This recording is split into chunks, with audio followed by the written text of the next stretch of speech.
So we're starting the week off with obviously King in Black tie-ins, and our first King in Black tie-in is none other than Venom 33. So Venom 33. I enjoyed this book, but I have a but, and I'm not talking about the butt that I'm sitting on.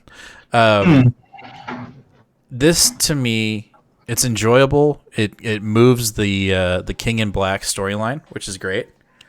It shows us what's going on with Eddie and his ordeal right now. The only issue I have with it is that it just feels like it's Venom Lite. Like, you got Budweiser and then you got Bud Light. It just doesn't feel like a full issue to me, if that makes any sense. To me, it feels like it's obvious that, Donny Cates' attention is in the actual King in Black book right now. That's really Venom to me, is like, that's the real Venom story. And on this one, it just feels kind of, I don't want to say afterthought, but it just doesn't feel like a full issue, in my opinion. I don't know. What do you think? Okay. No, I felt the complete opposite, actually. As I was reading the book, I got to like 4 or 5 pages in, that big splash page with Dylan yanking the symbiote off of Captain America. Mm-hmm. I literally stopped and had to look back at the beginning, and it was like, wait, is this a King in Black book? And I was like, no, this is Venom. I thought I was actually reading straight up King in Black book. Yeah. But I do understand what you're saying, and I think that there's kind of a point to that, though. Mm-hmm. We've always called this book Venom. That's what it is. But I feel like maybe a more accurate representation or a more accurate name for this book would be like Eddie Brock, or The Adventures of Eddie Brock, or something. Right. This book is really about Eddie Brock as a character, who also happens to be sometimes have the Venom symbiote. Mm-hmm. I think that's why these stories are separate from King in Black, because this is still showing you what's going on with Eddie, while everything else that's going on with King in Black is mainly dealing with Dylan. Mm-hmm. No doubt. And I have a theory about that, but we can talk about that in a minute. I'm not saying it's a negative. It just feels like the attention is not I don't feel like it has its full attention. Like, a lot of pivotal things happened in this book, obviously. But in general, I just felt like I was kind of, what it is? It feels like I was going through the motions. That's what it feels like to me. Like, like you were saying, those first 3 pages are literally a callback to King in Black 3, with Dylan, like you said, taking the symbiote off of Cap and getting his shield, and Spider-Man going a little bit more in depth to his speech to Dylan, saying like, you don't have to do this, you don't need to fight, it's okay to be angry, it's okay to be sad, and it was just more in depth than that, and that was great.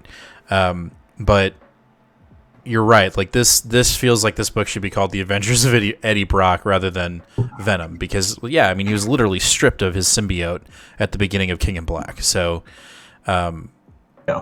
that splash page was badass, though. Like, seeing him go full, like, we've seen that already, but to have it,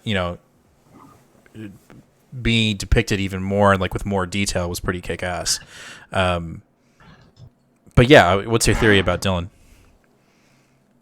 Well, I was just going to say that you and I have been speculating a lot on what Donnie's going to do after this run is over. We know 35 is the last issue, or Legacy number 200. I really do think, and he's, Donny Cates is being very Donny Cates.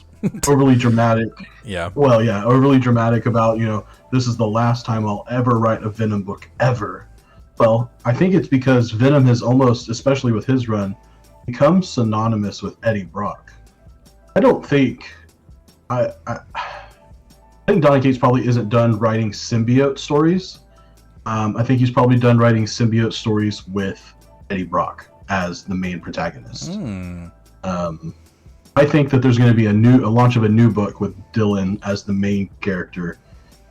Whether he's endued with a symbiote or not is something I don't think I can speculate on. But I think the story of Eddie Brock is probably done for now. And do you think at least, that Donny Cates will be writing the Dylan Brock story? Yeah, for sure. Okay. Yeah, I mean, it's his character, it's his vision. This whole thing has been his. I think Marvel has shown that they're willing to let him roll with something that's popular. Mm-hmm. And I think King in Black has been successful enough that we're just going to let him keep going. I mean, we had, once we got back from, like, the Diamond shutdown, we literally had Donny Cates books, like, every week. Like, it was like Venom, Thor, King in Black. You know what I mean? Like, it was going off the chain. So why would you stop now? Right. But to dive a little bit more into this issue, so basically Eddie is stuck in the hive mind of Knull. And they see basically Dylan, he's able to break free a lot of, Avengers and normal people from their symbiote or their nullification. So they're seeing all of these heroes and regular people leaving the hive mind, reconnecting to their bodies. And so at that point they don't know exactly where they're at. And so at some point, Eddie's able to go through some kind of portal, and they teleport to the actual hive mind, where they see, symbiotes storing other codexes, and like it's like a completely new, different world. And so they're trying to figure out a way to basically set those codexes free. And Eddie's like, I'm gonna do it, and Flash kind of says, look, this is the whole reason why you guys, got in contact with me. I was supposed to be the one that Rex found in issue 3 with the symbiote. And so now that, this has come to fruition and I'm here, I'm going to sacrifice myself to complete the mission. And so I'd say 45% of the issue is literally Eddie Brock and Flash Thompson arguing about who should be the one to basically go collect or distract or attack to get the codexes. And then he does it, and then like in 2 pages, our anti-Venom friend basically gets his hand chopped off and absorbed by Knull. Now this is where the issue does get cool. Somehow he's able to reverse engineer the symbiote that he's consumed by, and Flash becomes a anti-Venom dragon symbiote. That was cool. Like when I saw that, I was like, "Ooh, shit! That's that's pretty epic." And so it looks like we won the day. We've possibly turned the tide in the Knull hive mind, and then Rex behind Eddie turns into Knull. So we don't know if this was a trap, or if that he was able to find his find Eddie within the hive mind and corrupt Rex. And so we're back at the whole Knull getting ready to throw Eddie off a non-existent cliff within the hive mind. So that's how the issue ends. And I don't know, like I enjoyed it. It just doesn't feel like, I guess my frustration is it didn't give me the oh shit moment. And I usually always have that with a Donny Cates book. And so I was just a tiny bit. You know what it is? It's not that I know what it is. It's because I know this is going to end at issue 35, and we're 2 issues away, and I'm sad. I'm just sad because I don't know what's going to happen, and like to not have an Donny Cates book, one less Donny Cates book, like that sucks. So I really hope that your theory is right. Yeah. That he will continue to write some story. Yeah, I think there'll be a small break since we haven't seen anything in previews or about it. Right. But no, I think it just goes to show like how,